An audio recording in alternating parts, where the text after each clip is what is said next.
Good morning, good afternoon, or good evening, wherever you find yourself in the world. It's wonderful to be with you. My name is Grace Nkomo. I'm the Executive Director of Connect Network, and we are found in South Africa.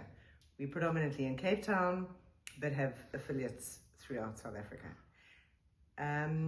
This morning I want to talk to you a little bit about the strategy that Connect has and how we engage with our affiliates so that they serve each other really well.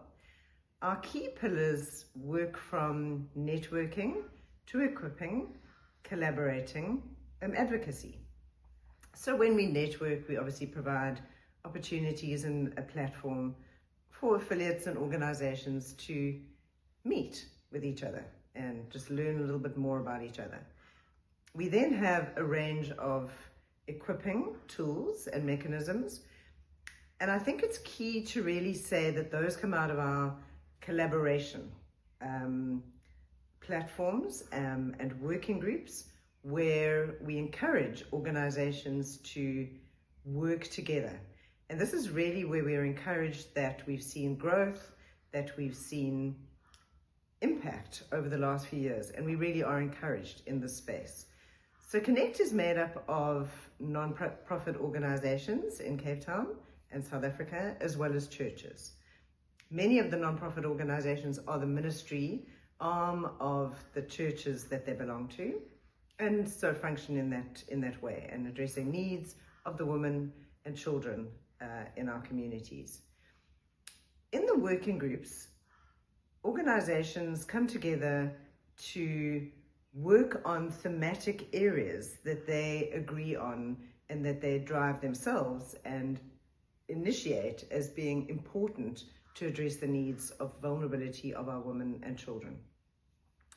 These areas at the moment are being trauma-informed, child participation, family strengthening, counter-trafficking, and soon to have food security, as well as an emerging leaders track that has come out of a youth focused group.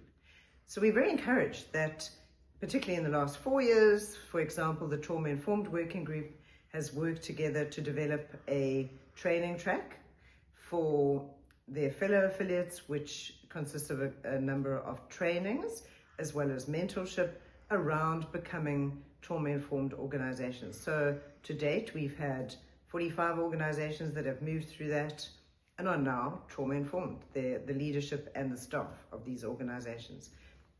We, in addition to that, have put that the learnings, the findings onto our learner management system. Another working group that has produced different outcomes, for example, is the Family Strengthening Working Group that has done a research project looking at good practice in the network and around family strengthening, and worked with leadership as well as families in these organizations to develop research which will then be fed back to the organizations who are doing family strengthening to ensure that they are really working along good practice principles. So those are two examples of working groups that have identified needs, very different needs, and developed, worked together to develop projects and outcomes that serve the rest of the network really well. I could continue with different examples, but each working group essentially has identified their own needs, their own goals, and work to develop collaboratively to serve their peers, serve the community of Cape Town, and to really work to seeing a kingdom response to the challenges that our children and women face. So thank you so much for listening this morning, afternoon, or evening, and I look forward to engaging with you further around these important topics and just some of the learnings that we have found over the last few years. Thank you so much.